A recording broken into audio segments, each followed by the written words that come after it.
Hey guys, hello everyone.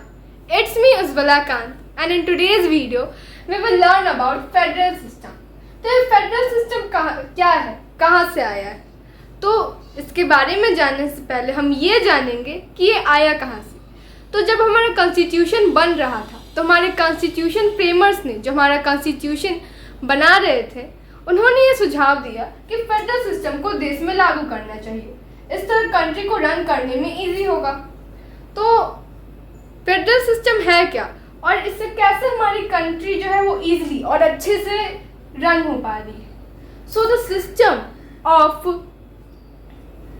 Sharing powers, ठीक है, ध्यान से सुनना है। The system of sharing powers between central and state government to prevent the concentration of power in the hands of a few. तो वो system जिसमें power को सेंट्रल गवर्नमेंट और स्टेट गवर्नमेंट के बीच में शेयर किया जाता है। क्यों शेयर किया जाता है, अब आप ही बताओ। अगर सारा पावर एक ही इंसान के हाथ में आ जाएगा तो मे भी हो सकता है कि वो जो इंसान है उन पावर्स का मिसयूज़ करे। तो पावर के मिसयूज़ को प्रिवेंट करने के लिए ऐसा किया गया। और वैसे भी अब फॉर एग्जांपल आप अपने स्कूल को ले लो। अब आपके जो प्रिंसिपल हैं, आपके स्कूल के हेड हैं, सपोज करो कुछ दिन के लिए वो सारे टीचर्स को हटा दें, तो क्या वो अकेले आपको और पूरे स्कूल को देख सकते हैं? क्या अगर वो चाहें कि आपको अच्छा एजुकेशन भी प्रोवाइड कर दें, अच्छे से पूरा तरीके में रखें, पूरा क्लास साइलेंट रहे, तो वो क्या कर सकते हैं? नहीं। आप लोगों को नानी याद दिला दोगे। तो उसी तरह तो वो क्या करते हैं, हर क्लास के लिए एक क्लास टीचर अपॉइंट करते हैं।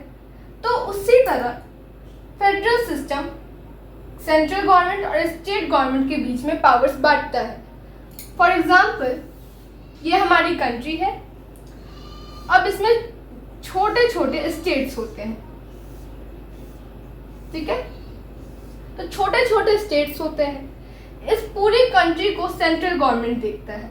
और सेंट्रल गवर्नमेंट अब आप ही बताओ, अगर हमारे पीएम को बोल दिया जाए कि आप पूरा जो कंट्री है उसको अकेले देख लो, तो वो डिफ़िकल्ट हो जाएगा, वो नहीं देख पाएंगे।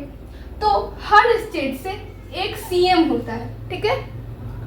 तो हर सीएम अपने स्टेट को अच्छे से देखता है, उसके रिक्वायरमेंट्स को पूरा करता है, क्या गलत है क्या सही है उसको अच्छे से वो देखते हैं। और फिर जो हमारे पीएम है वो ऑल ओवर कंट्री को देखते हैं।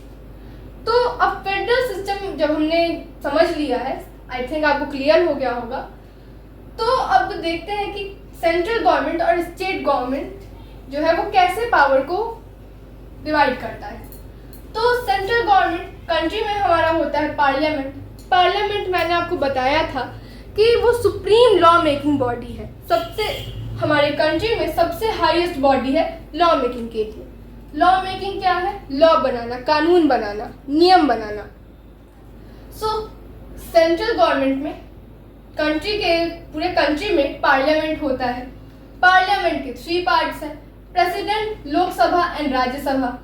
पार्लियामेंट एक घर है और उसके 2 कमरे हैं, लोकसभा एंड राज्यसभा।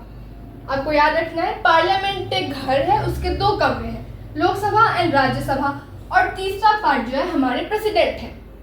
अब वैसे ही स्टेट में विधानमंडल होता है। जैसे कंट्री में पार्लियामेंट होता है, स्टेट में विधानमंडल होता है। तो जिस तरह इसके 3 पार्ट्स हैं, विधानमंडल के भी 3 पार्ट्स हैं। अब यहाँ पर 2 कमरे थे, लोकसभा और राज्यसभा। तो उसी तरह विधानमंडल भी एक घर है और उसके 2 कमरे हैं, legislative assembly and legislative council. इससे लेजिस्लेटिव असेंबली को हम हिंदी में विधानसभा कहते हैं और इससे लेजिस्लेटिव काउंसिल को हम हिंदी में विधान परिषद कहते हैं।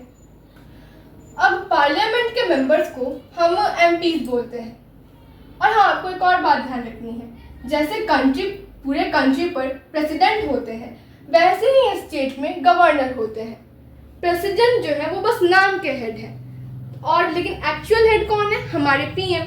तो उसी तरह स्टेट में भी गवर्नर बस नाम के हेड है, एक्चुअल हेड कौन है? हमारे सीएम। तो पार्लियामेंट, मैं एक बार फिर से रिवाइज करा रही हूँ। पार्लियामेंट के 3 पार्ट्स हैं, president, Lok Sabha and Rajya Sabha. Parliament की तरह स्टेट में विधानमंडल होता है, लेजिस्लेटिव असेंबली जिसे हम विधानसभा कहते हैं, लेजिस्लेटिव काउंसिल जिसे हम विधान परिषद कहते हैं, और गवर्नर। तो पार्लियामेंट के मेंबर्स को हम क्या बोलते हैं? एमपीज बोलते हैं, मेंबर ऑफ पार्लियामेंट। इसका फुल फॉर्म ही है मेंबर ऑफ पार्लियामेंट। तो पार्लियामेंट के मेंबर्स को हम एमपीज बोलते हैं। वहीं लेजिस्लेटिव असेंबली विधानसभा के मेंबर्स को हम एमएलएस बोलते हैं, मेंबर ऑफ लेजिस्लेटिव असेंबली। वहीं लेजिस्लेटिव काउंसिल विधान परिषद के मेंबर्स को हम बोलते हैं MLCs, member of legislative council. तो अब ये देख लेते हैं कि इन के मेंबर्स बनने के लिए हमें क्या एज चाहिए। तो कंट्री में प्रेसिडेंट बनने के लिए हमें 35 इयर्स चाहिए। तो उसी तरह स्टेट में हमें गवर्नर बनने के लिए 35 इयर्स चाहिए। बिकॉज जैसे कंट्री में प्रेसिडेंट होता है, स्टेट में गवर्नर होता है। अब पार्लियामेंट के 2 कमरे हैं, लोकसभा एंड राज्यसभा। उसी तरह विधानमंडल के भी 2 कमरे हैं, विधानसभा एंड विधान परिषद। तो पार्लियामेंट में जैसे लोकसभा है, उसी तरह लेजिस्लेटिव असेंबली यानी कि विधानसभा है। तो लोकसभा के लिए हमें क्या एज चाहिए? 25। तो स्टेट में लेजिस्लेटिव असेंबली विधानसभा के लिए क्या एज चाहिए होगी? 25। अब वैसे ही जैसे कंट्री में राज्यसभा होती है, उसी तरह स्टेट में लेजिस्लेटिव काउंसिल यानी विधान परिषद होती है। सो राज्यसभा के लिए हमें क्या एज रिक्वायर्ड है? 30 इयर्स। और उसी तरह लेजिस्लेटिव काउंसिल में हमें 30 इयर्स चाहिए एटलीस्ट। तो ये सारा मैंने आपको बता दिया।